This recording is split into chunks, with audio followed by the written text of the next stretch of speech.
I think we'll start. Good evening. My name's Christine Whitlock. I'm your moderator for this free Zoom meeting for scriptwriters and filmmakers. Welcome. Today is Monday, July the 19th, 2021. And if you could please mute yourself unless you're talking. So we'll go around whoever came in first to introduce themselves and tell us what you've been working on the last couple of weeks or since we last saw you. And then we're going to have a discussion on social media thanks to Julian Martin. He's did some research and he also put together a document that I'll be sending out tomorrow with our chat here. You'll get that chat. Okay, so John Lewis, you came in first. Really? That's a first. First time I'm first. Hi, everybody. John Lewis here from New York City. Nice to be back after a few weeks. What have I been working on? Very busy as always. My play / screenplay, A Dying Breed, which I've talked about the two guys driving cross country to a funeral, and they come upon a hitchhiker who isn't quite what she appears to be, is in its fourth rewrite and possibly headed towards a fifth. So, I feel good about it. I see it as a play, but it's everybody I show it to says, no, this is a small independent feature film. So likely to at some point to be developed into a screenplay.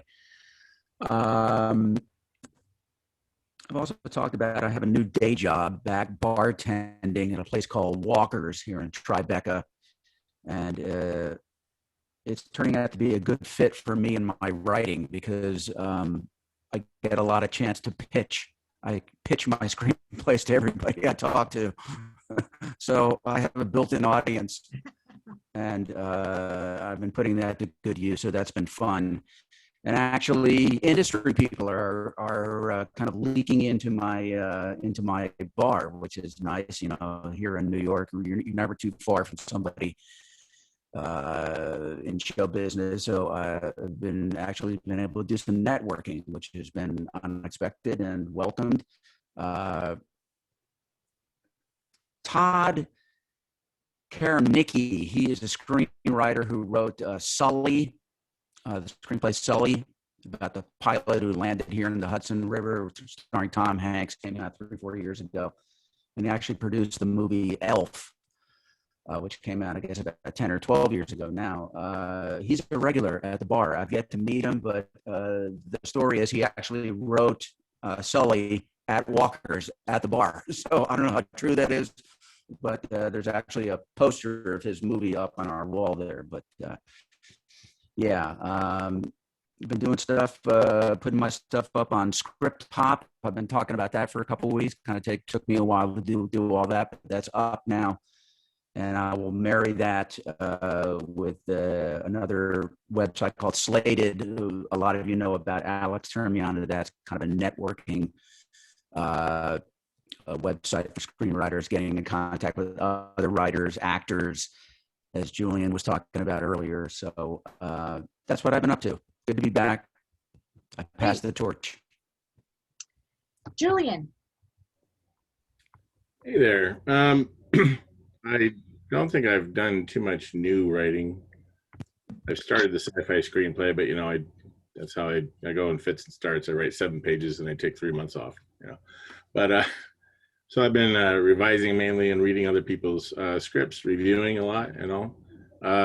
Got Death Brother ready for the new table read that will happen in October, and cut out 2 pages. So I kind of helped put me things into context when it failed to make the quarterfinals of the Page Award. So I tried and didn't make it on that one. So I figure that one's probably got enough recognition anyway. But I cut 2 pages, and it's like, if I didn't place in quarterfinals, maybe it's because I had 2 pages of fat on it, that, and other, I mean, many tweaks, minor tweaks. It wasn't just cut out this scene. It was a lot of judicious editing. So mainly that, and then of course researching for this project. But I will get back to my sci-fi script soon. Good. Vivian. You there, Vivian?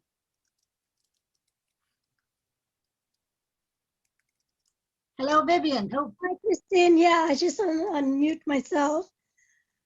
Hi, I have been working on a new script.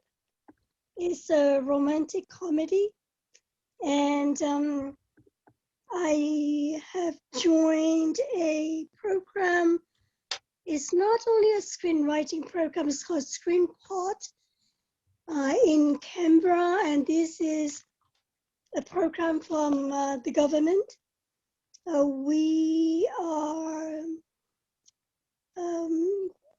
We started working from concept through to script, and we have a mentor throughout. And in the end, we will be presented to studio and production companies for pitching. And so I'm pretty excited about that. great. Okay, Rosie. Hi, everyone. Nice to see you guys. I wasn't here, I think, the last meeting that you had. I made it like a mental note to come to it, and then I totally forgot because it was coming off a weekend like this weekend where I was out maybe about 2 hours away from the city, and I was on like an indie sort of film shoot for like a short film. So this weekend we pretty much wrapped it, at least for the time being, until maybe there's going to be reshoots or something coming up. So I'm glad I got that out of the way. So that's what's been recent. I think I've also been trying to work on some feature scripts. I haven't been as organized as I would like to be. So I'm just going to try and over the next 2 weeks, 3 weeks, try and finish one feature film. I have different ideas, some treatments already for 1 or 2, and I kind of just have to pick which one I'm gonna start with and then just to finish it. And so I hope by the end of the summer I can have like at least 2 full scripts finished and kind of just taking in, I don't know, I guess other projects here and there when they come up. But yeah, it's very inspiring to come here because everyone seems so busy, and it encourages me to also be a little more organized and to do writing a little bit more religiously. So it's good to join. And what was the genre of your short film shoot? So it's supposed to be horror, but like in the script, it was like a little bit comedic. And then I think once everything sort of is coming together, it's a little bit more like campy horror. It's quite quirky and weird. So yeah, it's almost like a mixed genre. And what about the feature scripts that you want to work on? What genre will they be? So I don't usually write like horror movies or such. Like I enjoy watching them. So this one was basically an acquaintance, and his specialty, he loves like slasher films and sort of like horror films. But for me, usually it would be more drama. So I'm trying to think off the top of my head. Yeah, I think like 2 or 3 of them would be dramas. And I do have some ideas for comedies that I would like to work on. And I just have to kind of pick on where I'm going to start. So hopefully when things settle down a little bit this week, I can just begin on something and go from there. I know screenwriting staffing, there's been a lot of producers looking for short scripts. So, you know, as Doug Nelson always says, you know, start with your short script. And and one producer was looking in like a house. Oh. So, so that's interesting. Okay, Janet, what about you? Hi, everybody. This is my second meeting. It's been a long time in between, so I'd like to get on your mailing list. I have to send a formal request for that, or? Oh no, you'll be on the list now that you're here. Oh, just to Great. let everybody know that for the people who weren't at the last meeting, for my database, I sent everybody a notice saying, do you want to be on future email lists? Because I'm purging this list, and I got very few people who said they wanted to continue. So, you know, once you've been to a meeting now, you're on the list until I do another purge in 6 months or whatever. Once my database gets too long and people aren't showing up. But continue. What have you been working on? 2 scripts. I'm pretty new to screenwriting, so I've been getting lots of notes on one script and starting in on another script with outlines and beat sheets. And what genres? Like a mix drama genre. This past weekend, I did a horror structure webinar, which was pretty good. That I wasn't aware that the structure was actually a little bit different from a drama structure. So that was very interesting. I also caught up and read finally Save the Cat, the original Blake Snyder Save the Cat, which for anybody out there who hasn't read it, I think it's pretty good introduction to screenwriting structure. And that's about it. Good. Pat. Oh. Now you caught me. I was just going to get something. Hi, Pat. I'm in Kissimmee. We're about to have a thunderstorm, so if I disappear, it's because the electricity went out. Let's see. I attended Alex's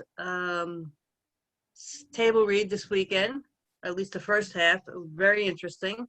Julian, you were very convincing as the principal. I was ready to yell at you for trying to railroad that kid. I had to stop work on my sci-fi script. I'm doing a rewrite class that's really intense right now. So you put a thriller script through that to upgrade it a little bit. And I'm working on that. I had an email from Alex French.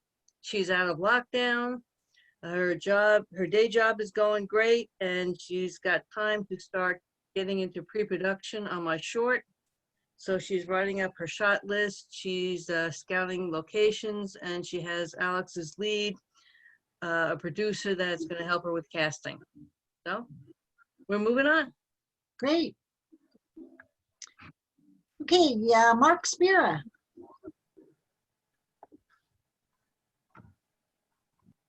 Sorry. There we go. Hello, everybody. Good to be back finally. Let me see. What have I been doing? Trying to still working on my pilot, Disaster Man. That's coming along pretty well. Mainly, I guess the big thing I've done is just decided to take a different tact at sort of attacking the business in general. I've been doing the contest thing for a year and a half or so, and have had some successes, like won some contests, semis at Screencraft, quarters in Blue Cat, and it just doesn't matter. Honestly, guys, it just effing doesn't matter. Like, unless you win one of these things, they don't care. So I decided to take a little different tact. I was a finalist at the Bigfoot about a year and a half ago, which is Seattle Film Fest. And the best thing that happened in that whole event was me sitting at the bar after the event when all the producers and other people came down for drinks, and I got to meet people and get their cards and stuff like that. and it was great. You know, met a couple guys, um, read, you know, and so that I decided that's the way to go. And so instead of spending, you know, money on contests, I decided to spend some of that money on connecting with some producers through Stage 32. Connected with a guy who's a producer, has done a lot of stuff, got some stuff on Netflix right now. He did The Thinning. Turns out he went to the same college I did in Indiana. And so voila, you know, right away, you know, we connected. I sent him Snarl, by the way, Alex. He loved it. He absolutely thought it was great. And you know, he said he would love to be on. He said he'd love to do it, but you know, the problem is I got to find the financing, right? So it's the, you know, it's sort of the chicken and the egg, right? You can't get the financing unless you have a producer and director attached. You can't get a director unless you have the financing. So, anyways, but I felt positive that he was, you know, he felt like it was good enough that he would be willing to be a part of, you know. So that made me feel good. And then the other thing, and then I also connected with a literary agent, and his information was great. I mean, I put my pilot in front of him. He gave me some great feedback, gave me some highlights, you know, where I thought he thought it could be better. Gave some great information on how to put together a pitch deck, specifically, very simple, straightforward pitch deck on the thing. And it was great. So now I'd have 2 pretty significant contacts, and it was well worth it, right? I could have spent that money on contests and made the semis, even made the finals, and it really wouldn't have mattered. So that's my new strategy. We'll see what happens. You know, I don't know. For what it's worth, guys. Okay, Nick. Yeah. Hi, everybody. Yeah, so I'm actually just doing some research on the short film I'm planning to work on, the Milk Carton Diaries. I'll be starting it probably in August, but I'm just doing like some prep work for it. You know, it is focused on the milk carton. I think I talked about it last few months ago when I was developing the idea. So it'll be focused on the 90s like milk carton, and you know, it'll be like a more of a 90s type feel to it, kind of like Cruel Summer, that show on Hulu. So yeah, I'm trying to just read up scripts that are similar to that. You know, like maybe if I can get the script for actually like Cruel Summer or something very similar, or Unsolved Mysteries, just to get an idea. So yeah, I'm just prepping for that. And the 2 existing scripts I'm still working on whenever I get the time. Yeah, I mean, I'm reading up a lot of scripts that are similar, and that's helping. I do notice that, you know, a lot of the scripts are a little bit different formatting, you know, in their own way. So, you know, I don't know if there's like a one particular, you know, if there's a right or wrong. It's kind of, yeah, but I'm trying to follow as much of you know, appealing or of popular scripts that have worked. And yeah, just so you know, I'll be reading up on more suspense scripts that are similar to the Milk Carton Diaries, and then rom-coms as well. And I'm also reading Save the Cat or any supplemental books to just get me, yeah, again, the formatting is you know, again, always a challenge, and the grammar and verbiage. And I think another thing I struggle with is when I work on my characters and their dialogue, I feel like they somehow sound similar, you know, and I really want to, you know, make sure, because each of the characters in my scripts are very different, but it just sounds very cliche, and it sounds like, you know, so I am kind of, I think reading up more scripts and maybe just more practice maybe will help me with that, but that's a challenge for me. And, you know, I think another challenge again was, you know, I'm so used to WhatsApping and texting and instant messaging that it's hard to go back to standard, you know, writing. You know, I do know that grammar is important. So yeah, I'm trying to also maybe read up books on grammar, and yeah. So, Good. thank you. Doug McDougall. Oh, by the way, sorry, before, is there any like topics on how to like dialogue for each character, like how to develop differentiating dialogues, like, or any like articles or videos or any Nick, books? read Linda Seeger. Linda Siegel? Okay. That's the only one you need to read. Trust me on this. Read her. Okay. How do you spell that? Linda Seger. Linda Seeger. S. Linda Seeger, and it's a book, or it's like a. Just look her up, is all I'm saying. Okay. Just the All right, only one you thank need you. to read. Okay, thank you. Okay, Doug McDougall. All right. Good evening, everyone.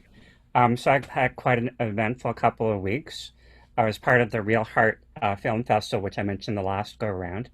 Initially, they had hired me on because I was doing the work pro bono to do sound design and sound technician for one screenplay, which turned out to be a horror screenplay, ran about 90 minutes, with a whopping 185 live cues, which is quite something in 90 minutes. So because I liked the work so much I did with that one particular screenplay, I got bumped up to do all 7 live screenplay reads for the entire week. So it was a labor of love, great experience, great networking opportunity, because I got to meet young and upcoming screenplay writers from California, British Columbia, New York, New Jersey, and we exchanged information as far as emails and that kind of thing. So the networking was awesome. Let's see, so there was a variety of things from coming of age love stories, thrillers, comedies, dramas, and I look forward to taking part in some other ventures with them over the next few months and over the next year. With regards to my other group that I work with out of Boston called Play Zoomers, they have another series of short plays coming up this weekend on Friday and Saturday. I'll put the link in the chat afterwards. So I'm going to be providing sound cues and video for that as well.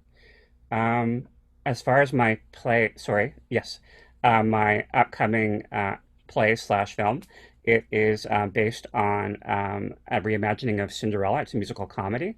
So I finally finalized the music and lyrics, so that's all set. So what I'm working on now is going through my music catalog, and from being a DJ and karaoke jockey over the last 25 plus years, I have quite an extensive catalog to go through. What somebody mentioned to me, though, is Oops, you're frozen. going through it once, and I'm putting music down for other fairy tale pantomimes that I'm going to be doing. So I'll give you an example. So not only am I searching out music for Cinderella, but I'm doing a version of Jack and the Beanstalk set in Mexico, Rapunzel set in Germany, Robin Hood as a spaghetti western, Snow White set in Canada, because we have winter all year round in Canada, don't you know? Sometimes. So anyways, I figured let's go through the catalog once, write down all the music that would go for all 6 or 7 of these particular shows instead of going through it 7 times. So now, and that was good advice because I'm not having to go through it that many times. So it's a lot of fun picking out songs that would go with each one of those different genres, because each one is going to have a unique cultural aspect to it, and different languages and different terminology, from Spanish to French to German to spaghetti westerns, which will be a combination of Italian, and then Canadian can be anything from French to Newfie, right? Yeah, I already have an idea of the 7 Dwarves, one of them being a Newfie for sure. So it's a lot of fun, really creative in that regard. So having a lot of fun doing all this. So I thought I'd share that with everybody today. Great, thank you. Okay. Marissa. Hi, yes. So I have been working on a short film, actually trying to get it made in time to submit for the Hamilton International Film Festival. It's a family comedy, I'd say, for genre. And it's all text conversation back and forth. So we didn't need any actors, so that was good. And through the Hamilton Facebook group, I forget what it's called, I sort of reached out and said, can anybody help me work on this? And I found someone who we met and she seems to be a really good match. So she's working with me on it. She's definitely got a lot more audio background, which is really helpful. And yeah, we need to get it finished in the next 2 weeks or so. So it's busy but fun. Great. Barb.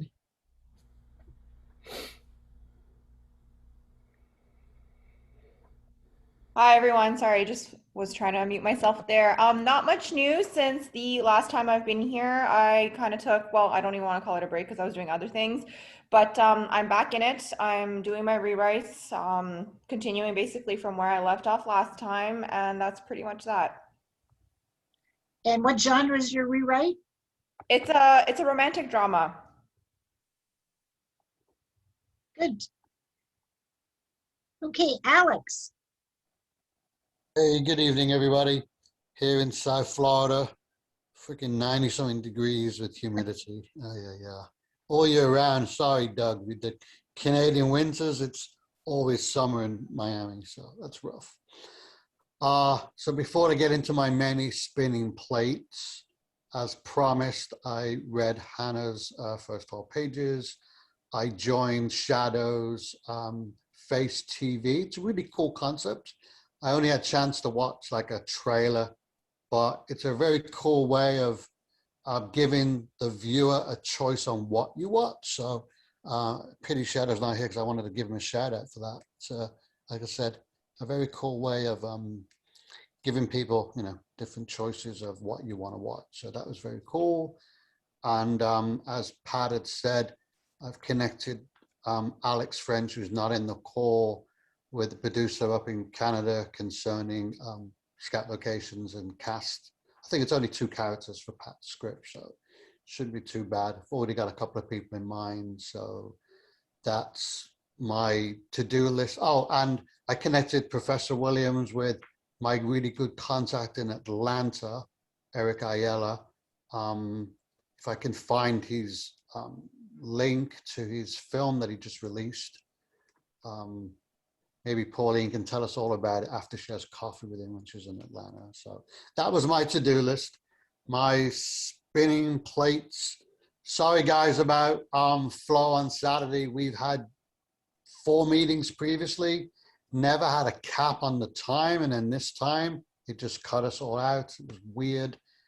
It was strange. I know, just hopefully it'll never happen again. It won't happen again because I've just upgraded my Zoom account through my university. So now I have unlimited blah, blah, blah through Zoom. So the next things will fly through Zoom. I always mention my writing wife, Nikki. So that's why I was late. We were in a big meeting. I know this sounds so strange, but we came across a director producer who currently only works with Mar Vista Entertainment. And anybody who knows who Mar Vista Entertainment is, you'll know who their biggest client is. Their biggest client is Lifetime.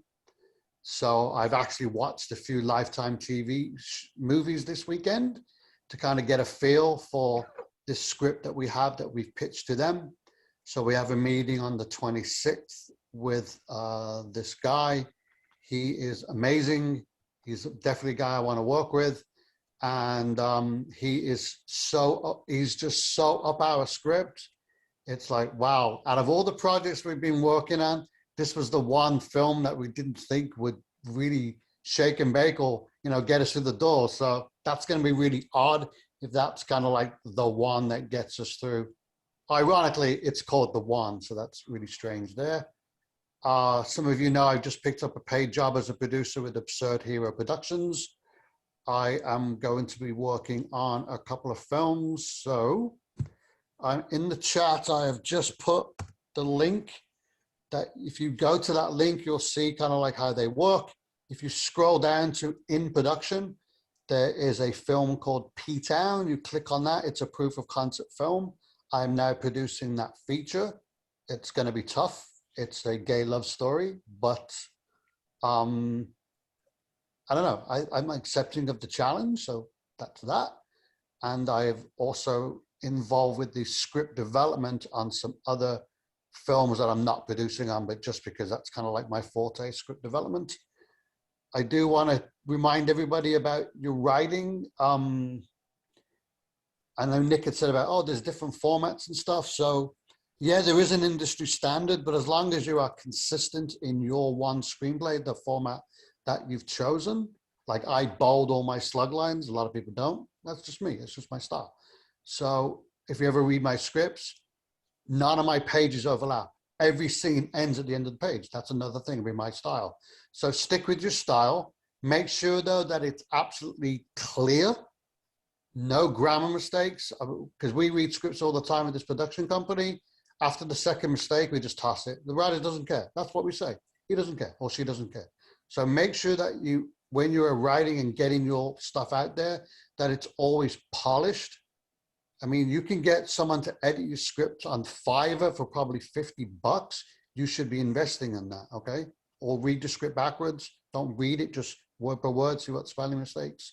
So just, I want to remind everybody on, we're all here to learn, we're all here to connect, but you're going to be judged on what's on the page. So just keep it as in the best condition that you can. I've had some people here have asked me to read their stuff, and I say, I'll read the first 12 pages, and I send it back after 3, and I explain why. It's just a high industry standard. Like Marcus said, you can look at all the script competitions in the world. Just go on Film Freeway for 15 minutes and scroll down all the thousands of screenplay competitions are out there, okay, as an example. All they're there is to make money.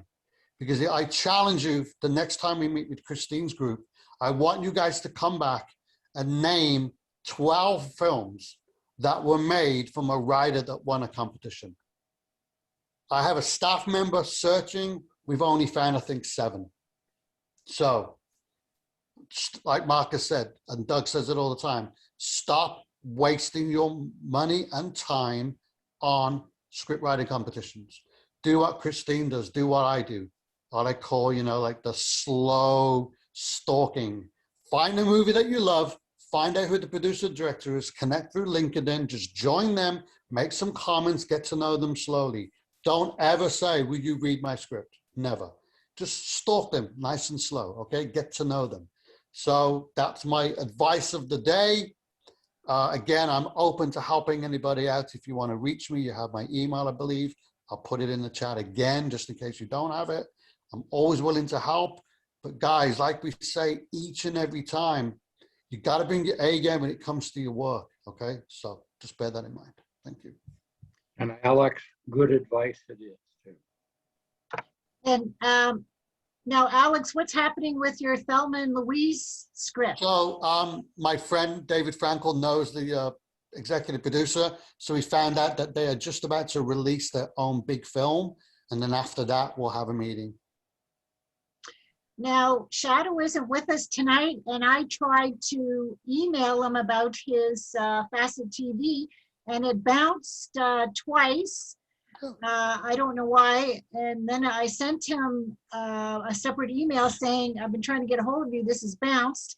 And I went on Facet TV, like it wouldn't let me connect through the email on the site to send them to see if my 3 movies were suitable for his site. And, but I did send some information through a box that they had, but I haven't heard back. So I might have to see if I can get a hold of Shadow, and I might have to phone him to see, you know, there's problems with the site or something like that. Okay, Pauline, you have some news for us? Yes, actually, I have quite a bit of news. My class ended last week, but I'm still grading final projects. But in between terms, I have a month, and so I'm hitting the ground running, doing as much as I can during the summer break. And right now, I'm taking a producer's course that has one-on-one or one-to-one mentoring. And for me, it's a refresher, but I'm also learning a lot. For instance, this past week when we met, my mentor showed me how to film on a cell phone, to film an actual movie on a cell phone. it was, and then he also told me about what to do for audio and lighting, and he showed me an example of his work, and I was just blown away that he had done it on a cell phone. But anyway, we talk about a lot of different things, and he's been advising me. He says it's better, it's better to learn how to walk before you run. And he believes that my moving forward with the production of the movie that I've been talking about all the time that I've been meeting with you guys, he believes that I should do short films first, and then leading up to that, because there are lessons to be learned. And he said, even when you're doing the full length production, which is what I want to do, you'll be learning, but some things you could have learned if you had done some short films before. And plus, short films, that's a way to get your name out there and become known. So he's been talking to me along those lines. And I mentioned before that I had a major investor who wants to do this project, the feature film, next year. And then since the last time I met with you guys, I've gotten 2 more investors, and these are people who just love me and know that I've wanted to do this forever and who want to support me. But I'm thinking that if I don't go ahead with this production, I would lose the major investor. So that's one thing I'm thinking about. But anyway, I'm going to Atlanta in 2 days, and I will be meeting with the attorney of this major investor to go over the services that they offer to filmmakers. And they help filmmakers with fundraising, maximizing capital investments, structuring distribution deals, and the like, and also drafting different forms that are needed and for your crew and your cast and all of that. And so I will just be going there learning. I'm going to Atlanta to learn and also to connect with other filmmakers. I'm going to even look at some locations because I'm thinking if I go ahead with the feature, I will be doing it in Atlanta. I'm thinking about that rather than Illinois. I'm also looking at Atlanta in terms of maybe a place that I would move to, since so much of the industry is there, and I just want to surround myself with people who are doing what I'm doing, like-minded people, because in Illinois, well, at least in central Illinois, I'm sure it must be different in Chicago, but there's nobody here to connect to who is interested in film or anything. And with me retiring next year, I do want to make a move. So I'm looking at all that when I go to Atlanta. And then Alex connected me with his friend Eric. And I have to tell you this, Alex, he sent me an email. It scared me on Saturday. He said, okay, now we're still on it for whatever time on Sunday, tomorrow. And I wrote back, I said, I'm not even there yet. It was like, oh, well, no, I'm not there quite yet. We had said, the following Sunday, whatever that date is. And then he wrote back, he's, I'm really sorry, but I'll be there next Sunday. And I said, wow, that's great that he followed up, and, he's excited about getting together. So thank you for that. And another thing I'm doing is I'm working on my budget. I found out about this program. Maybe some of you are familiar with it, Lightspeed EPS. You're familiar with that?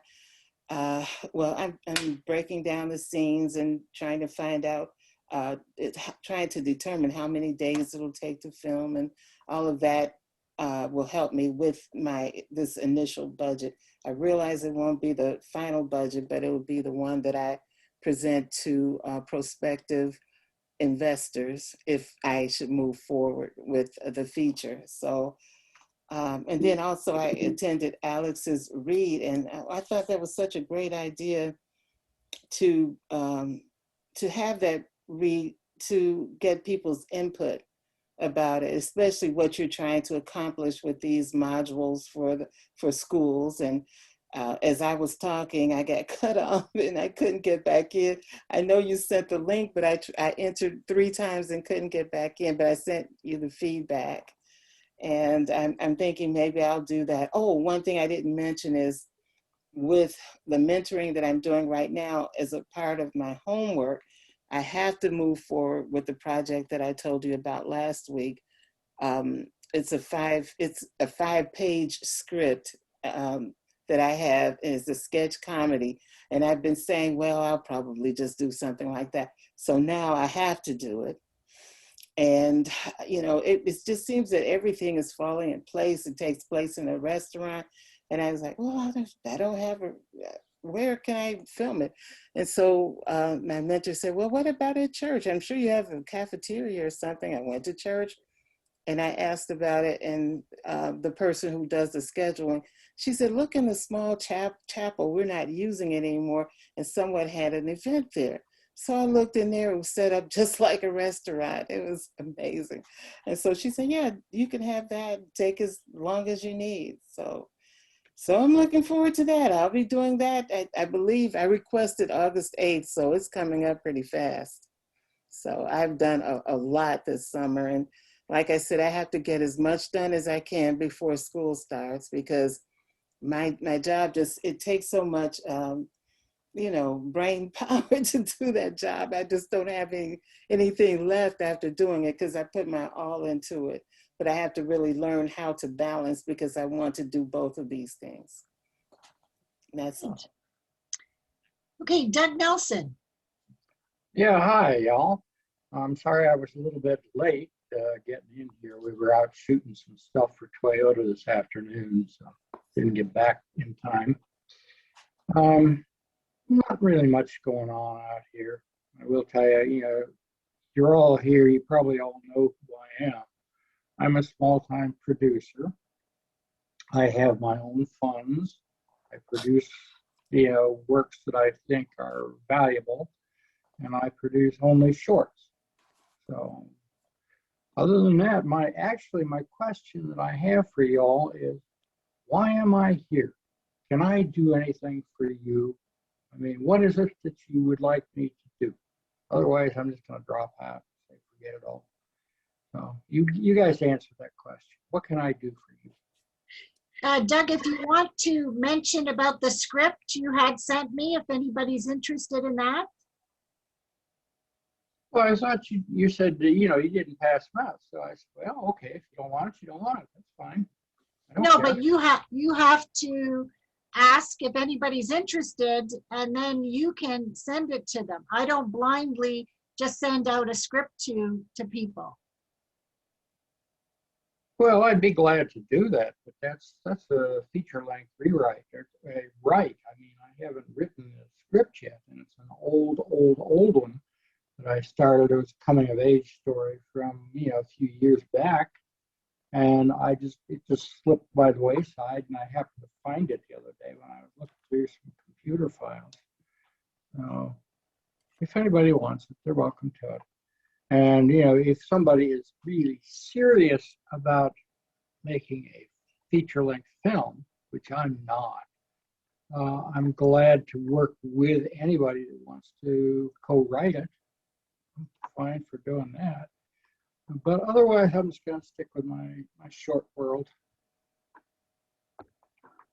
Good. Okay, Manuel. So what have you been up to the last 2 weeks?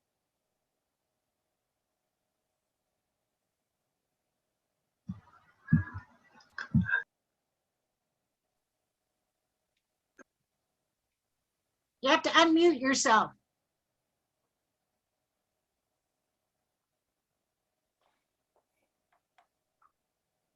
You're still muted, Manuel.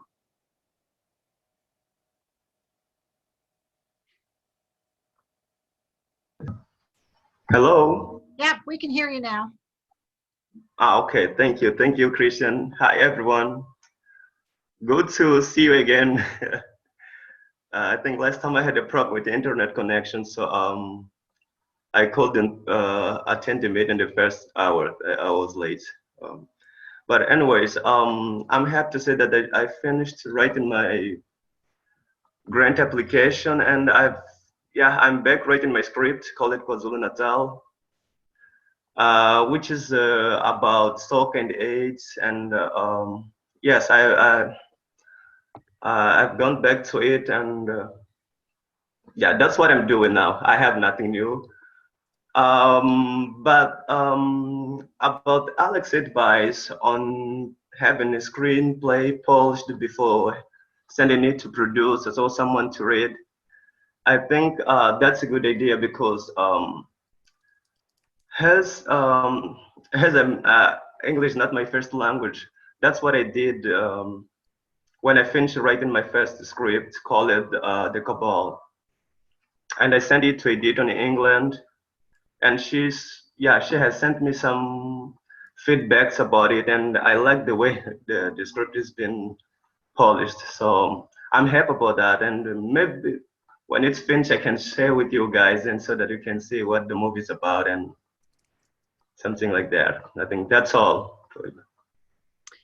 Now, a few meetings ago, I did put together a checklist of all the different things that you should edit in your script before you send it to producers. So if anybody wants that list, please let me know. So I can attach it or send it out individually to you. So there's a checklist for you to go through. Okay, so myself. I wouldn't mind that, Christine, if you want to send it. Pardon me? I wouldn't mind seeing that if you want to send it. Okay. I may have missed it. Same thing here. Okay. So myself for my small town mysteries pilot, I'm still thinking about the changes for the Bible. The one producer came back and said she didn't find it compelling enough. So it's kind of interesting, the feedback. I have to figure out what's not compelling about it, because I did say, there's no murder in it. It's just small town mysteries. So I'll have to think about that also. And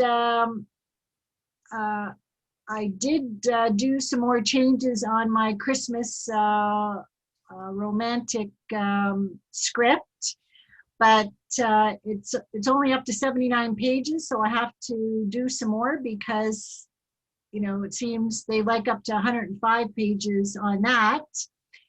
And I'm up to 4,600 pages now, not pages, 4,600 words for my Martian thriller novella, which I sent off to my writing group, and next Thursday I'll get the feedback on that. So it's something I've been thinking about for the last 11 years, and now it's coming out of my head. So so that's great. And then I just finished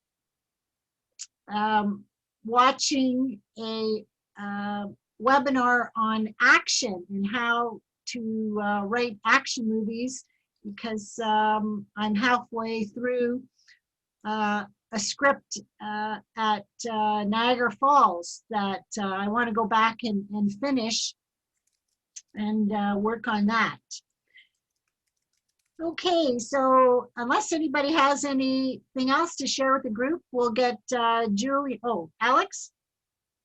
Yes? I just, with all the pictures that I've been giving or seeing, when you're at that level, make sure you're at that level. Make sure you get your scripts budgeted and have a CVR score. Everybody wants to see those. So make sure you get them. And what did you say? What kind of score? A commercial viability rating. It's what the investors use. It's a way of looking at what the, they have a very specific word for it, kind of like the risk, I guess you'd call it. So if they see anything that's 6 or under, they won't touch it. It's not going to make them money. If it's 6 or above, then obviously they'll look at it. If you get like an 8 or a 9, they're all over you. So investors use it. It's just called a CVR. It's like a 2-page thing. I have some, if you guys want to email me, I could share them with you. But it's just one of those things you need to be seeing at a pitch deck, is what I'm saying.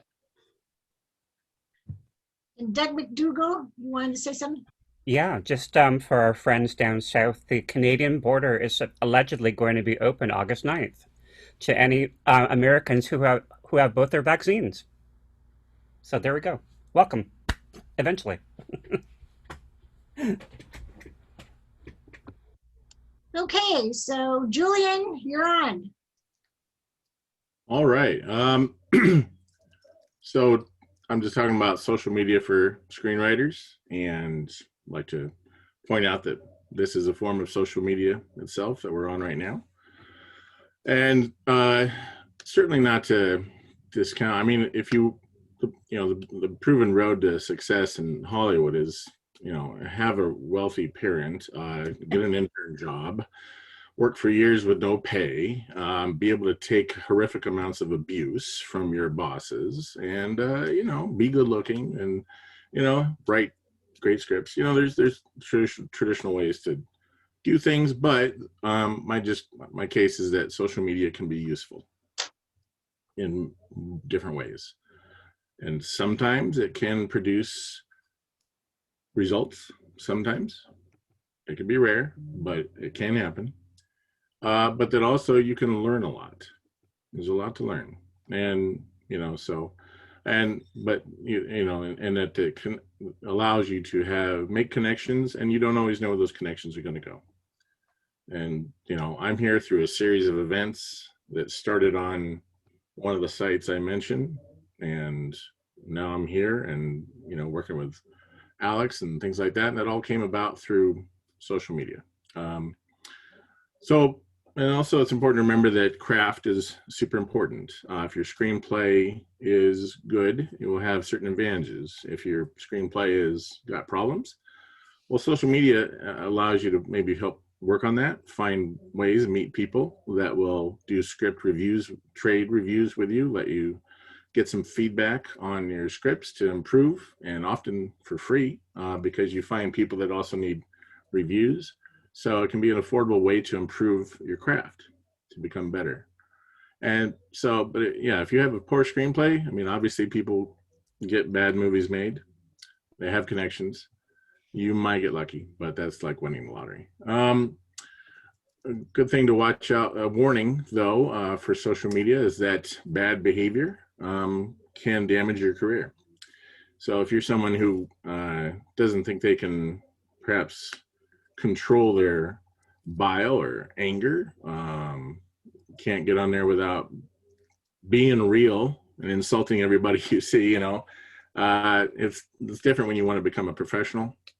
Of course, you can go viral in a real bad way, and you can actually ruin your chances for a career on social media if you don't do it right, if you do it poorly and wisely. So a good warning, might not be for you if you can't filter yourself at all, you know, and sometimes it takes a little bit of practice, but I've seen people, I saw a writer recently that commented on someone else's tweet rudely, and a thread started going on Twitter, and this person was called out by one of the most well-known Hollywood agents who spends time on Twitter. And a major film journalist also called them out, someone that has 27,000 followers on Twitter.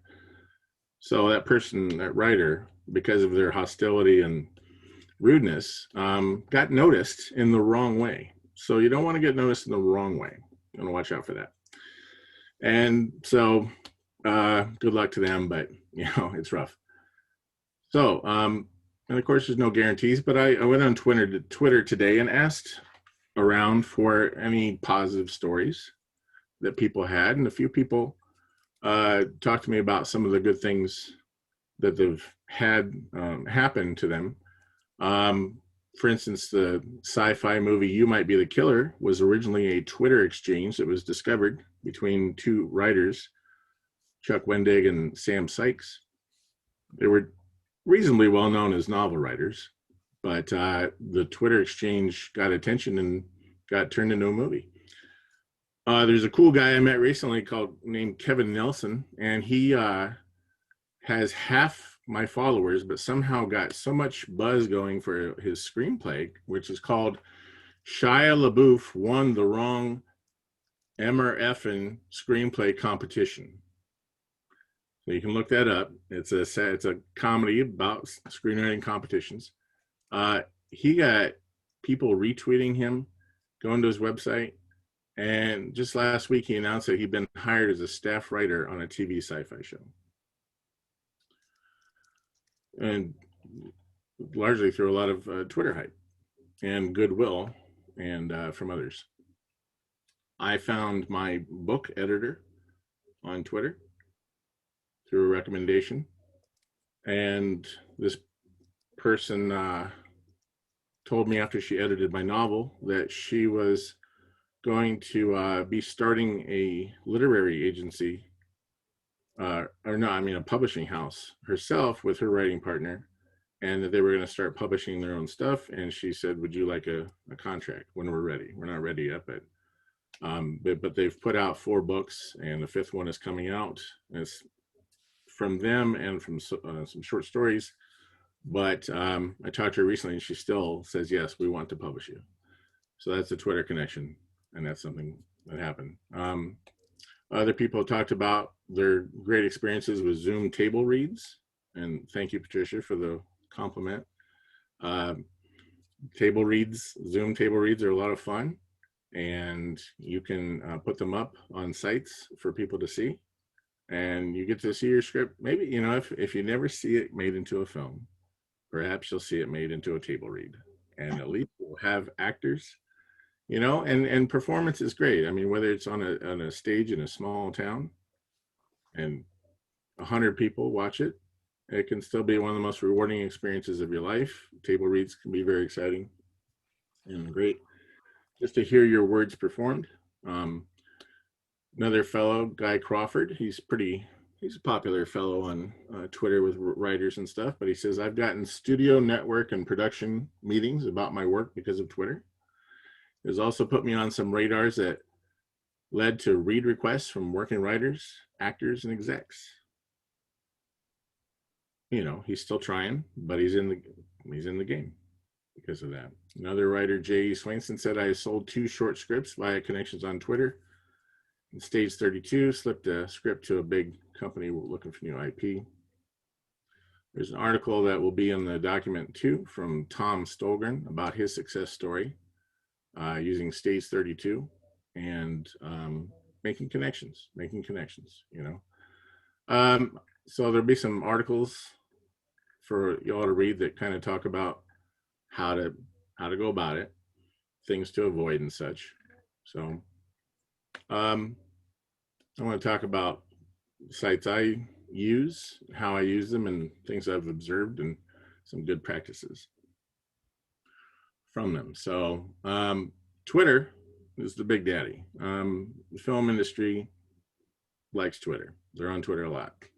People that want to be in the film industry are on Twitter. You can meet people, film critics, you can meet producers, literary agents, and John Zalzerny, somebody you want to look up, let me type that in there. There you go. Look up that fellow on Twitter. Besides being friendly and fun to talk to, he also posts a lot of advice. And so just by being on Twitter, you can do a couple things. You can see successful people. You can hear success stories. You can hear about how people did it.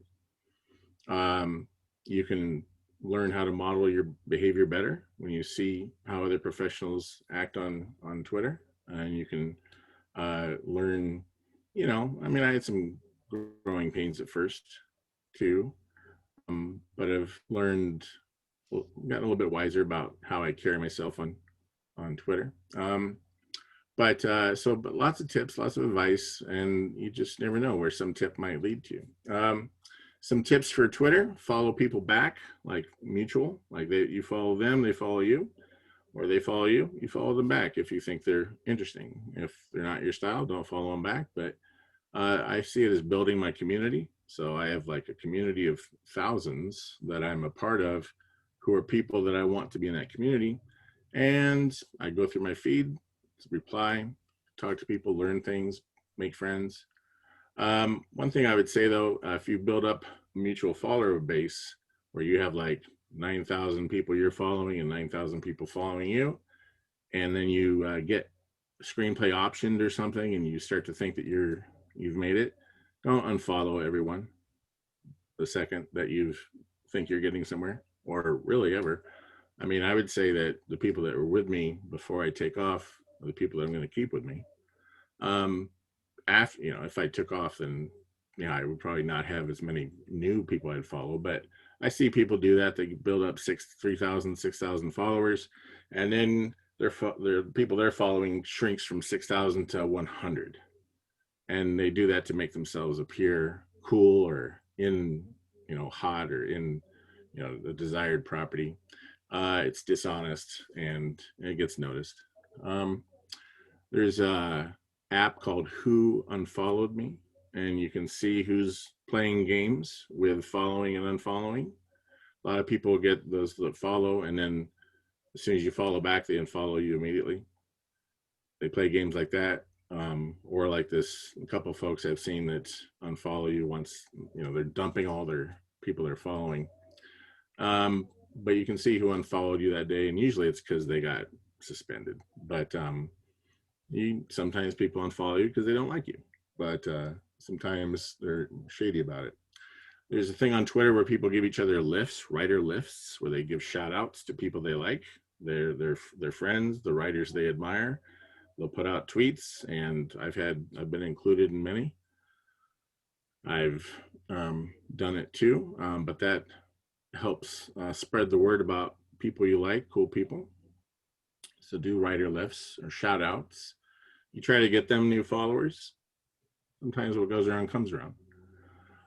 If you have a strong, I'll get to Instagram, Alex, but and Facebook, but if you have strong political opinions, you may consider having a separate account.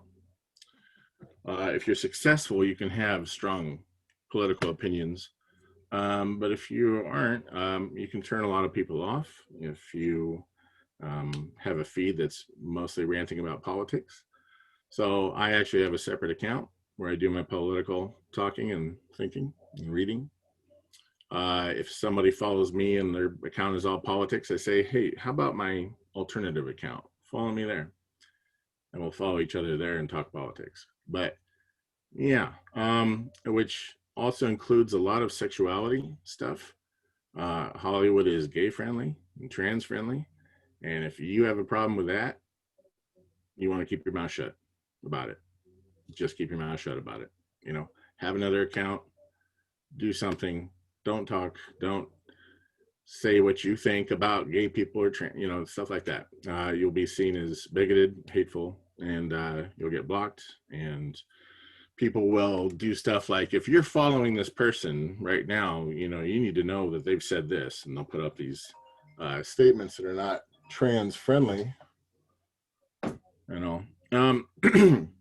So have separate accounts, but if you're going to have a separate account and talk about trans gay people, that might get found out too. So I would just recommend keep such opinions to yourself about that. And, you know, Hollywood knows, you know, Hollywood has a liberal reputation, but there are many conservatives in Hollywood. They just tend to not talk about it as much. But the more apolitical you can be, the better in general, because that's something that splits apart families, friends. You don't want that in your workplace, you know. And my career, I don't talk about politics with my coworkers either. So, in Twitter and other sites often have an option to directly message somebody. Don't get into people's direct messages saying, read my script. Yeah, all that kind of stuff. If you have not communicated with someone before, getting into people's DMs, their direct messages with cold pitching, anything like that, can get you blocked. It can get you humiliated. You know, they might take a screen cap and post it and say, look what this person did, don't do it, you know. And so whatever site you're on, be very careful about jumping into people's messages. Let me hydrate here. Hey, thoughts so far from anybody else? What I've said so far? I'll get to you, Alex, about Instagram. My only thought to this point is, what the hell good does it do you to have all these followers? I mean, you know, I'm from the old school, so I work eyeball to eyeball in person, and I don't use Twitter and whatever these things are. I have no use for it whatsoever. So I'm trying to figure out this new generation of what's value. I mean, are you earning a living by having all these people following you? How many likes does it take to pay your rent? I mean, you know, it's more the practical side of it as far as I'm concerned. Happy to answer that. This isn't about a direct path to a paycheck. And like I said, the other traditional ways, I mean, what Pauline's doing, what Alex is doing, what Mark is doing, these things are smart. I'm saying there are some benefits that have happened to people and can come from these. And also I said it's also about education as well, because you can learn a lot from networking. I build a community, and I don't know, you know, I can't bump shoulders with someone unless we're following each other, and I just never know quite what's going to happen. I mean, Doug, I told you I have a publishing contract offer for my novel. It came from Twitter, you know, and it was a couple. I knew a person, and then they knew a person who recommended this. My screenplay Poppycock, I have an amazing poster for it by a very talented artist who knew a guy who knew me on Twitter. And so it's just, sometimes it's serendipity. It's also fun. So, you know, there's a lot of benefits to social media, in that I like being on Twitter. I like joking around, being funny. Part of it is be a little captivating, be a little entertaining, be funny, make people laugh. You can build followers that way. Yeah, 3,000 followers doesn't mean much. 5,000 followers, you're getting somewhere. If you're getting into 10,000 followers or more, you're starting to generate more attention out there, you know? But which just means there's more possible paths you can cross with other people. Like I'm crossing paths with all you folks right now. And you just never, oh, Marissa said, I found my novel publisher through Twitter and have one novel published and a second coming out in the fall. There you go. Just a serendipitous connection that happened because you're in there. Alex. Yeah, Doug, I'm old school too. And this time last year, I was actually wanted to quit writing, but I came back from my Colorado road trip and actually listened to somebody who said you should be spending a third of your time networking. And so I finally opened up accounts like Instagram and stuff. And slowly but surely, I'm seeing why it's important for some things. I work with youth. I have to have social media presence to connect with youth. That's just my kind of forte. So I think it's not for everybody, but it is useful to have it, again, for something that may come along the line. So yeah, I'm kind of like him, like, I don't even know what a hashtag is. I still don't know. The commercial, progressive commercial, stop turning into your parents, that's me. But as I said, it has a place. And I think if you kind of embrace it for certain things, you find some success. And I've been pleasantly surprised. Hashtag. Yeah, I'm kind of sure that it has a place, but I'm just old school, and I work strictly on, you know, people. I work with people I know that are in the industry. I don't work too much with new people who are trying to get into the industry, because I find most of them haven't a clue what they're trying to do. But beside that, my goal is to help young people get into the industry. That's what I really like to do. And I'm finding that most young people really don't have that ambition that it takes to get into the industry. They just want to collect followers, likes, and stuff like that. And so I just write it off as being kind of worthless. Okay. And I'm sure that most of the people I work with, like that. I know Tom Sawyer's like that. He's the writer and showrunner from the old Murder, She Wrote and Father Dowling Mysteries and stuff like that. You know, he and I are the same kind of ilk. And I know Ken, the agent I work with down in Tustin, he's kind of the same kind of thing. They like to meet people face to face, get a feel for them, have a drink with them, figure them out. If they're going to rant and rave about their politics, I mean, that doesn't do you any good. You can have as many likes as you want. It's not going to pay your rent. But if you get involved with a showrunner like Tom or someone like that, it'll get you on set and it'll get you, some payments. You'll make some money. But other than that, why bother? Okay. Well, again, I don't mean to take away at all from, like I said, there's the traditional methods are solid and work great. I'm just saying that there are benefits to be gained from it. If you're not interested, don't do it. But Alex asked, what's a hashtag? And so hashtags are a way to raise visibility for your tweets, perhaps. So sometimes people will say, well, I'll look up the screenwriting hashtag and see what people are saying about screenwriting today. So there are groups, there's, film Twitter, there's screenwriting Twitter. There are, a group of folks that, are often discussing and talking about screenwriting matters. And if you put a hashtag screenwriting in your post, then it will draw attention. Sometimes, whatever you're talking about, if you're talking about your favorite band, put in the hashtag and the band name. If you're talking about a movie you're watching, put in the hashtag and then the name of the movie, and it just helps. It can help drive attention to what you're saying, because beyond your group of followers. So hashtags are more likely to be seen by people that are not in your group, and you might draw attention to your tweets through that.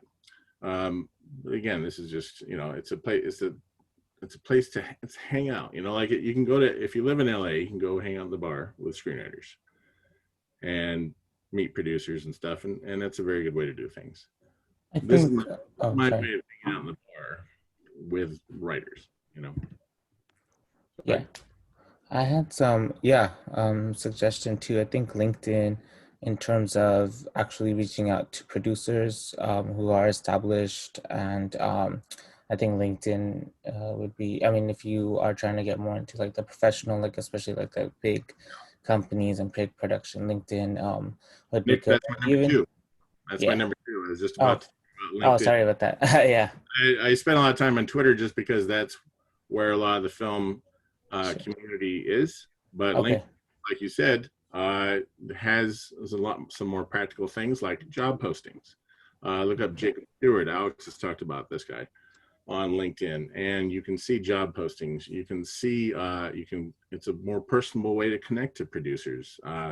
And thank you, Christine, because of her, I've got a couple folks in my network that are producers.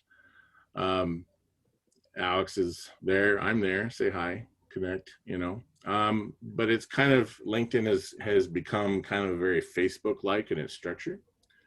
So that, and Vivian, you want to invite for Clubhouse? Yep, I'll send you one here.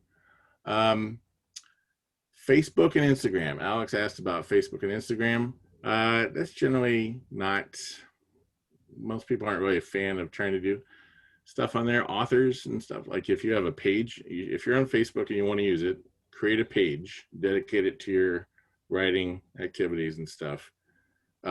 Send it around, promote it. It's good for promotion and things like that. Somewhat, if you want, you can pay for ads to get it spread around. But what I read said that if you try to run into producers and stuff on Facebook, that's their personal fun time. They're not going to be very receptive to that. Also, if you use a pseudonym, which I do, I use a pseudonym to protect my career. But Facebook, Instagram I've tried to create an account for my writer persona there, and immediately it tries to connect me to everybody in my hometown and everybody in my family.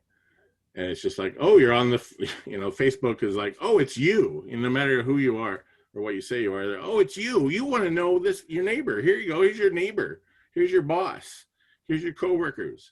Here, all this stuff. And it's like, no. So I cannot so if you use your real name, Might not be a problem for you, go for it.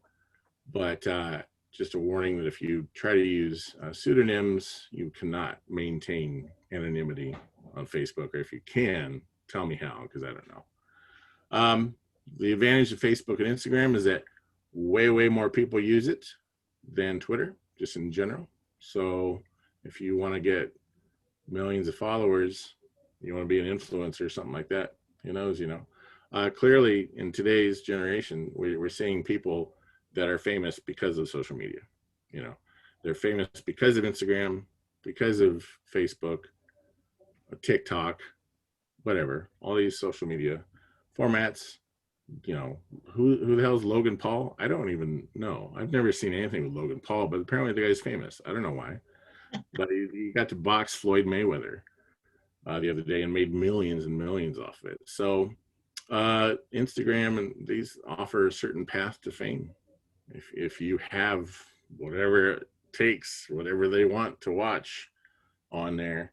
My son watches all sorts of crazy stuff on YouTube and TikTok, and I can hardly comprehend what he's watching half the time, but these people are making money, you know.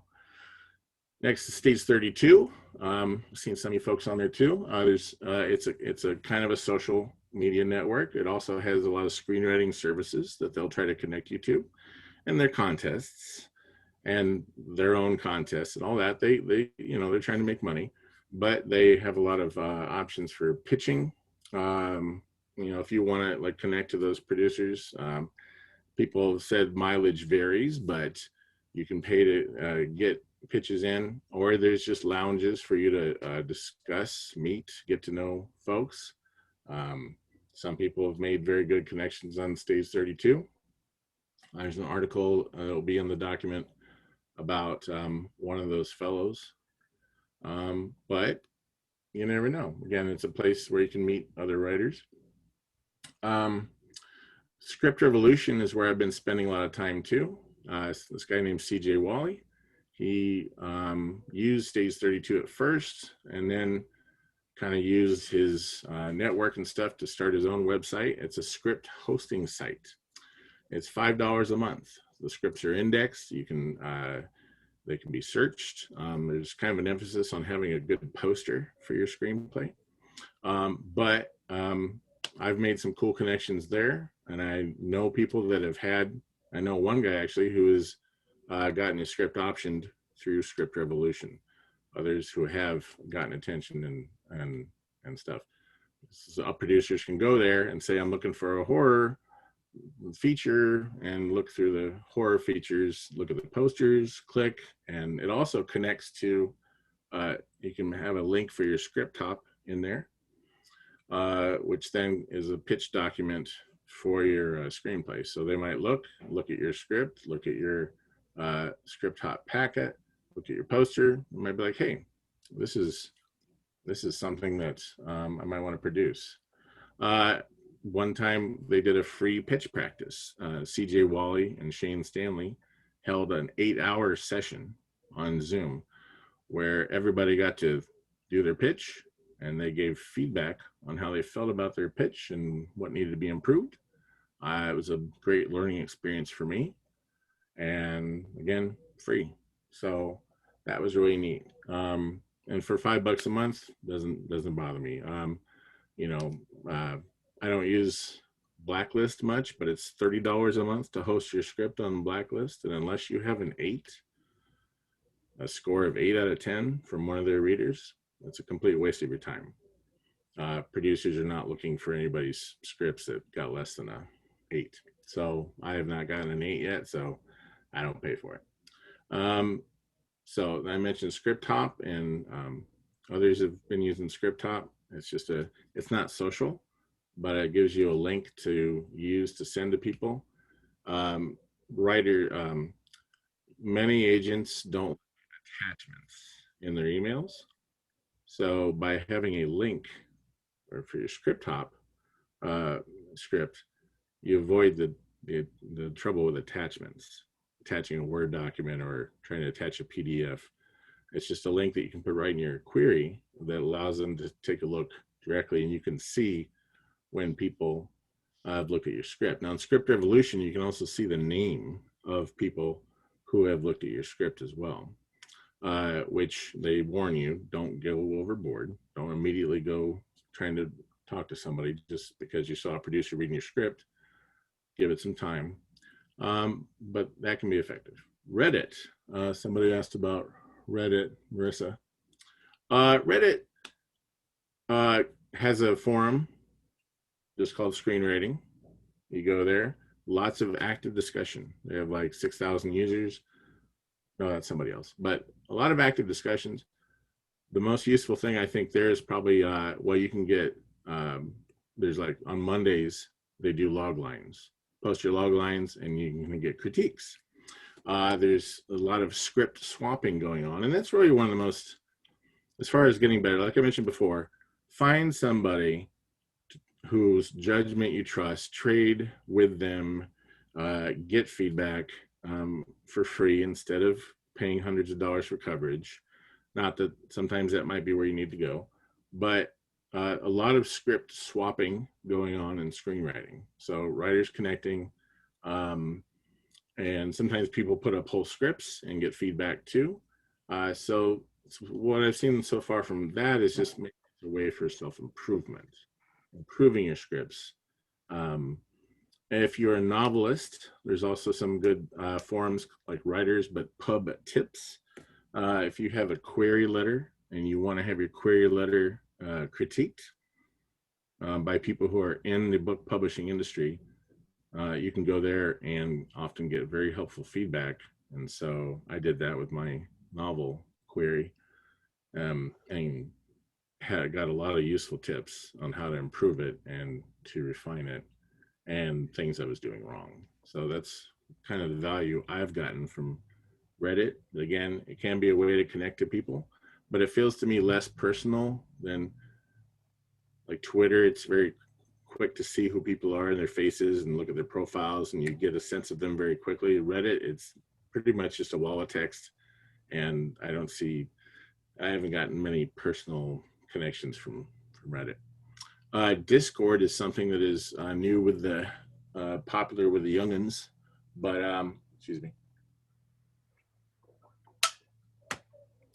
I don't use it regularly, but from what I've seen, it's similar to Reddit in that it allows a lot of conversation going on, focused on sometimes whether it's log lines or script swapping, but that's mainly for screenwriters to get in touch with each other, script swapping. They also have some table read activities going on as well, with some organizing of table reads. So if you use Discord, it's called the Screenwriters Network. It has 6,000 members. So a lot of people do get value out of that. Clubhouse, was fun at first. I have not been using Clubhouse. I have heard, Alex tried it. He's like, whatever. It's a voice chat only kind of social media. You only can talk in there. But there is a place for writers. There are writers groups. There are screenwriting. I've had some cool conversations with other writers, comedians, things like that. The lady that wrote Mrs. Doubtfire, Randy Mayhem Singer, she's a regular presence on one of the clubs, Script Swap. Oh, Vivian, that's just, I'm talking about Reddit and Discord. Whoops. Okay. Anyway, so Clubhouse is weird. There's a lot of people of questionable reputation running some of those. Some of it's scams, but I've seen her in there. Jeff Garland was in a room chatting for a couple hours with folks, giving tips. It's a lot of like, sometimes you can find experts and like you can get in there and ask questions, and you may be able to chat with some well-known people. The screenwriter of the new Saw movie, Cyril, connected and followed me on Twitter because of a Clubhouse. I would recommend if you go there. A lot of people are on Instagram there, but if you look at their profiles are very big on Clubhouse. You click on their face, they see the profile. If they're on Twitter, I'll go follow them on Twitter and chat later. But It could work for certain personalities. If you're a talker, if you're a social person, if you're good at conversation, you know, I'm a better writer than I am a talker. I'll say that. I'm as a conversationalist, I would rather not usually. So, so it was fun sometimes. If you're a talker, if you're a boisterous personality, if you're extroverted and you're trapped in your house because of the pandemic, it can be pretty cool. But some people have made connections. Be aware of room rules, though. Often many rooms have a no pitching rule, no pitching. So, and if you start to pitch, the moderator will jump in and mute you if you start to pitch, if you're dealing with notable people. And finally, I'd like to talk about Talentville. Alex knows about Talentville. Woo! Yeah, that's where Alex and I met, on Talentville, reviewing each other's screenplays. It's a site where you basically review to get reviewed. They give you credits, but it has some fatal flaws. One is namely that you can also buy credits for reviews, which makes no sense. So they have a glut of screenplays that are waiting for somebody to review them. It's just fundamentally flawed. But it has a social media aspect, and by talking to people and agreeing to review each other's scripts, you can often get very high quality reviews, often. It was $70 a year to be a full member, but that allowed you to choose which scripts you review. And so I've gotten dozens of reviews on Talentville that have given me actionable notes that I can use. But also I often got to know people, and you know, Alex and I reviewed each other's screenplays, and then just, I don't know how long it was, a year, I don't know, it was months, years, I mean 2 years, something like that. He's just like, hey, you know, I'm doing this thing, you know, and he led me here. So I'm here because of Alex, I'm here because of Talentville and all that. So it was a good, oh, thank you, Marissa. It was a good, I met some cool people there, and you can also get really good reviews, and it was worth it to me for a while, but now I've had all my screenplays reviewed like 3 or 4 times on there, and it's lost some value for me now, so I don't use Talentville much anymore. So again, a lot of this is just learning to be a better writer, learning how to be a functioning member of the film industry. Sometimes things people say rub off on you, you know, just seeing what's going on in the mind of someone who is a working writer, you know, a lot of inspirational quotes. C. Robert Cargill started out as a movie reviewer on Ain't It Cool News, and now has had Sinister and Doctor Strange produced of his work, as well as some other things, and he's often just giving great tips on writing or giving insight into like how much his work ethic and what he does in a day. So I think there's a lot of indirect benefits to social media. It's fun, and again, you just never quite know who you're going to come across, who you're going to connect with, who, you know, you never know. Some people, like Alex's screenwriting group, we reviewed Poppycock. 2 people didn't think it was funny. 2 people were confused by it. 1 person liked it. I met another guy in Script Revolution who was getting one of his scripts made. He read Poppycock and said, brilliant. So you just never know. And I said, you know what? I mean, if I ever get a chance to help you out someday, I will. And he said, same here. If I ever get a chance to help you out, I will. And sometimes you just have those kind of friendships and agreements with folks. And you know, if you can go hang out in LA and network with folks, or you know, I've known people that made their films in Wisconsin. You know, I mean, I'm in the Midwest. If you can find people and get together and make a movie, that's probably a more productive use of your time. Twitter can also be a distraction, and it can keep you from getting things done as well if you don't manage your time well. oh, I wrote 3 lines of dialogue. What did somebody say on Twitter now? You know, did somebody like my tweet? And yeah, you have to control yourself, you know. But it can be fun, it can be educational, and you can make some really good relationships from it. Great. Thank you, Julian. So if anyone else wants to put together a discussion on a topic, please let me know. On Friday through Screenwriting U, I'm taking a webinar on getting an agent. So that's what I'm planning to have on discussion, you know, in 2 weeks. So we're meeting again in 2 weeks. It's going to be what, Monday, August the 2nd. So Alex, if you want to do a discussion on pitch decks, we did have a short example from you at one meeting on pitch decks. But if you want to go into that, into more detail, we can do that in a month from now. Yeah, okay. So that'll be the 16th of August. Yes, the 16th of August. Okay. Yeah, and the only thing I asked for is if you could put together at least like a one-page summary of your talk, or give websites or, you know, other places that they can look on Google or whatever that I can send off the next day, you know, that people can follow up on your talk. Okay. So has anybody got any comments to Julian? Julian, I don't think you talked about TikTok. Someone asked that question. I'm new to that. I have not used TikTok. It seems like 45 seconds of funny videos or something. I don't know how they make people do it funny, but it's the new thing. You know, and some of these outlets, I've just heard about Snapchat actually producing content for their social media platform. If you go into your Snapchat, there's a lot of short videos and stuff. So like,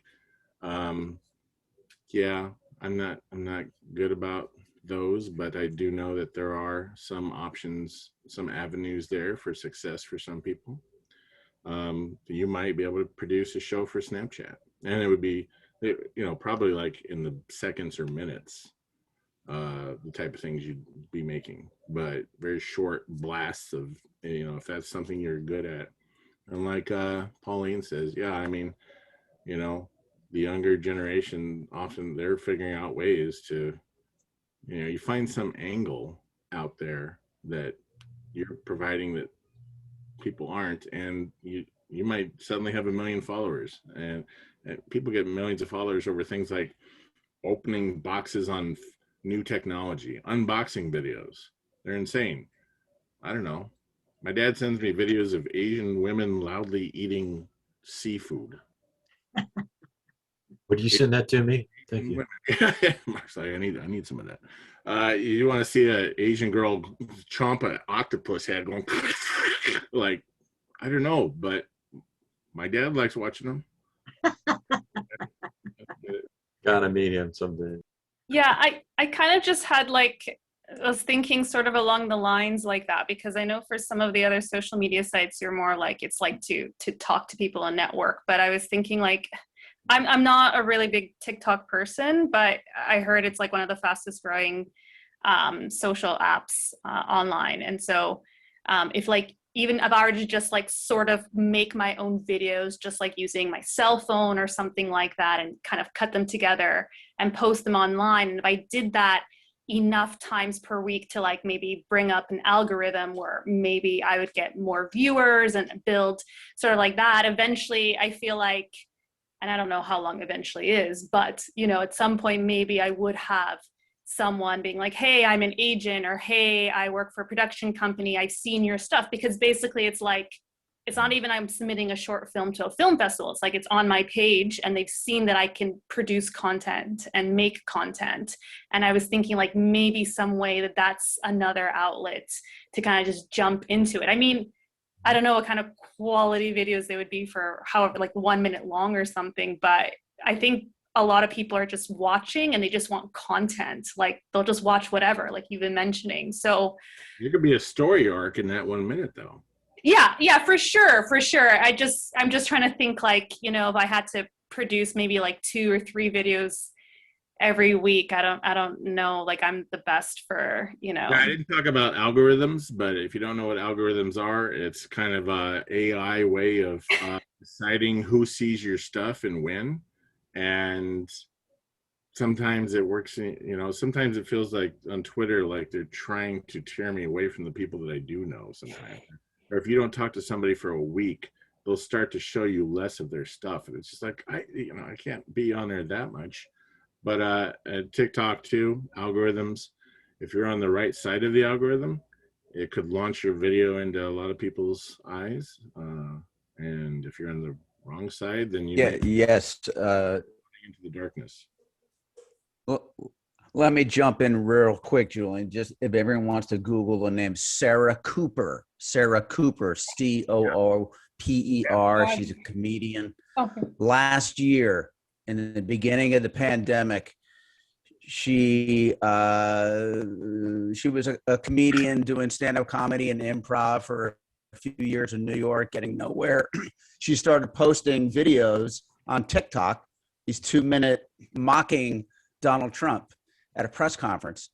And she now has a 3-picture deal, and she's been on Saturday Night Live, and she's hilarious and very talented, all because of these short TikTok videos that she put up. I think it was maybe 2 a week she put up, Rosie. The length was a minute and a half, something like that. Yeah. And yeah. And Julian, like you, I have my son like lives on TikTok, and he watches these silly videos, Asians eating Chinese food or whatever. It's yeah, you'll find something on TikTok. So, but careers are being made. People are getting deals. It's crazy, but it's happening. If you have the time, do it.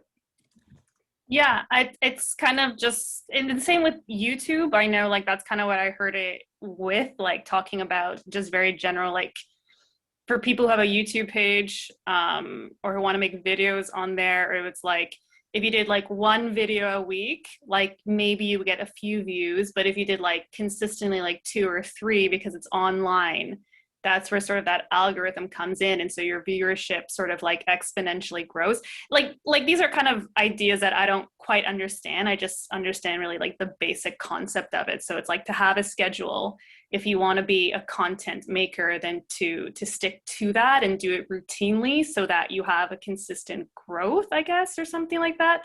But it also, I would imagine, applies to like TikTok and other places where you would be doing like more content making. So now, yeah. These Zoom meetings are on my YouTube channel, but I also let people know as part of the promotion for the next meeting for them to watch this video. So I posted on LinkedIn and Facebook and also on Stage 32 under directors and filmmakers and scriptwriters. So, you know, people do come and look at these Zoom meetings. I don't know if anybody's been contacted by anyone. And that's why I'm saying, you know, tell us what genre you're writing and a bit about the script, because you don't know who's going to be watching this video. And, you know, that they can contact you or contact me to get a hold of you, but nobody's done that that I know of at this point. Now, I did get a LinkedIn message from somebody out of the blue asking for drama, specifically drama script writers. And I didn't have anybody in mind who was strictly just drama. Everybody else is kind of like, you know, drama, romance, or dramedy, or that sort of thing. So the more I know about what you're working on, the better, because, you know, when people ask for referrals, then I can do that. Okay, so now's our time to tell us what you're going to be working on for the next 2 weeks. Like I said, we'll be meeting again Monday, August the 2nd. So John Lewis. Well, the first thing I'm going to do is open up a TikTok account. So no, I won't do that. I will be doing rewrites for A Dying Breed, my play / screenplay. And that's going to be my main focus. So that's going to be doing the next couple weeks. And next. Okay, Julian. I just want to say thank you to everybody for not logging out during my talk. You were there. The audience was still there at the end, so that was good. Thanks, guys. I hope it benefits to you. You know, and of course, you make a little video, you can share it on TikTok. You can also, all these things get shared across many different, that's why I talked about different stuff, but you can share that across. You can put your TikTok videos on Twitter too, you know, and Reddit and Discord. Put it all over. Cover the internet with it, right? But yeah, so next I got like 3 screenplays to review for other folks. You know, I should do some work on my sci-fi script. Got to get that going. I'm still looking to refine Poppycock, get it there and keep refining that. But so, you know, I do want to get, I know there's people have said screenplay competitions are always great. They have some uses. They're not a direct road usually, but like on Twitter, I found that screenwriters often don't follow you back unless you have a little something to talk about, like some awards or something, and your bio will help people treat you like, okay, you know, you're not nuts for thinking you can write. I do want to get some recognition for comedy, and when I write the sci-fi, I'd like to get a little placement for that too. So yes, Vivian, I had a captivated audience. That's good. Not a captive audience, but yeah, lots of reading and critiquing. So, and table read in October. Good. I think, oh, Vivian, are you able to tell us what you're going to be working on? Hi, Christine. In the next couple of weeks, I will be developing ideas for 3 scripts. One is a romantic comedy, one is a thriller, one is a drama. Then I will discuss with my mentor to see which one we want to focus on. That's it. Good.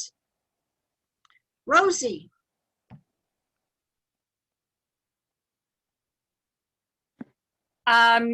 So pretty much it's just going to be, maybe I'm going to try and work on some more shorts actually, because it seems like that's sort of where to kind of, like, at least for me, and where I'm trying to get, just to get more exposure and to just maybe team up with some producers, directors, and all that. I have some shorts that are, I think, well done, but I probably want more in terms of variety, in case I meet, you know, when I meet more people and whatnot, then I can kind of just like, you know, like hand them out and whatnot. So lots to do. I'm gonna just try and get some stuff done, whether it's short films or like a feature, or I just kind of write a lot more, which I haven't been doing. I was a little bit more on set for the past little while. So just a lot of writing. And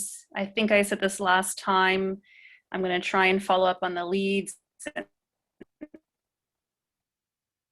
information that you guys have given me this session. So I'll slowly begin with that. That's more like online stuff. I'm not the best at it, but I will try and maybe do like 1 or 2 of the tips that you guys have recommended this time, and maybe, you know, it's kind of slowly get at it. So yeah, that is what I will be doing for the next couple of weeks. And don't forget that you can also make your short scripts into short stories. Now, I had the beginning of a horror script I took the beginning of that, made it into a short script and also a short story. And last year, that short story sold in a publication. So, you know, think of that both ways. Oh, okay. Yeah, I'll definitely consider that as well. So, like, sorry, you said your short script, short story sold like to like a publisher, or how did that? It was an online website which I got paid for. Okay. Yeah, and it was the beginning of a full feature script, but I just used the beginning scene, the beginning attack scene. It was a horror script. And they were able to use that as a short story after, you know, I adapted it. Okay. How do we get more information about writing short stories? Yeah, instead of short script. Yeah. Yeah. So, well, any narrative writing is totally different from scripts. You have to Google that. It's entirely. It's called short story. That's the term, right? Short stories. Yeah. Okay. And stories. If you can do flash fiction, which is 1,000 words or less, there's a lot of markets for that. Huh. Especially horror. Okay, And if that's you're cool. Yeah, interested, maybe. put Yeah, it if I in the- don't have time to write a whole script, then it's good. So 1,000 words is like 4 pages for a flash fiction. Okay, Janet, what will you be working on? I will be polishing some log lines and bravely posting them on a Facebook site that I've recently been following. And for anybody who doesn't follow the Inside Pitch on Facebook, it's Chris Lockhart's. He is a story editor at WME. And Wait, what is it called, Chris? How do you spell it? Christopher Lockhart is a story editor at WME, and he has a Facebook group site. It's called The Inside Pitch, PITCH. And you have an opportunity to post your log lines and get feedback. They have lots of industry posts that are generated by members of the group, but he also will post things and have interviews, live interviews on the weekends sometimes. And I really like it. So I will be posting some log lines there to get feedback and notes that I have recently gotten on a screenplay, you know, putting those into use and polishing the screenplay. Great. Pat. I will be heavily into my thriller rewrite through my class work. I've got a couple of really good ideas so far, and hopefully this elevates it to finalist or even producer interest status. I'm reading for the Austin Film Fest, so I've been doing short scripts for them. I'll continue that, and hopefully I'll get some other writing in the meantime. And what's happening with that horror script that I was reading? That's the one that's a finalist for Shriek Fest. I'm going out there the end of September 30th through October 3rd, to hobnob, mingle, and otherwise confer with my fellow wizards. And did you also send it to Shadow? Remember last time he said? Yeah, I did send a one-page to Shadow. Oh, good. So if he should happen to come across somebody that's looking for that kind of creature feature. Oh, good. Out there. Okay, Mark Spira.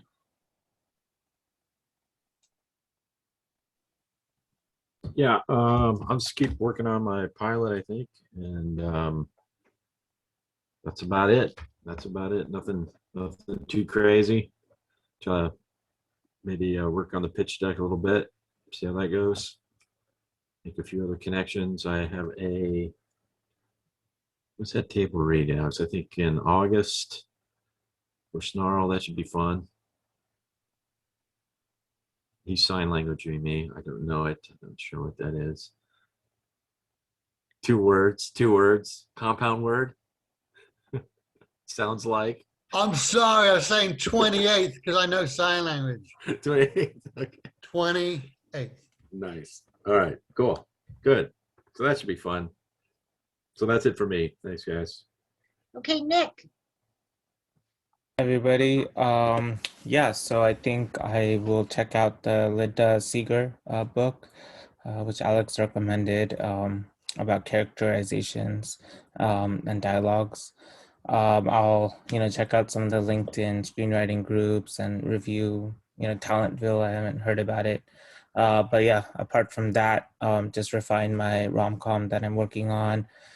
Start doing some additional research for the short I'm working on, Milk Carton Diaries, and yeah, look into the short story.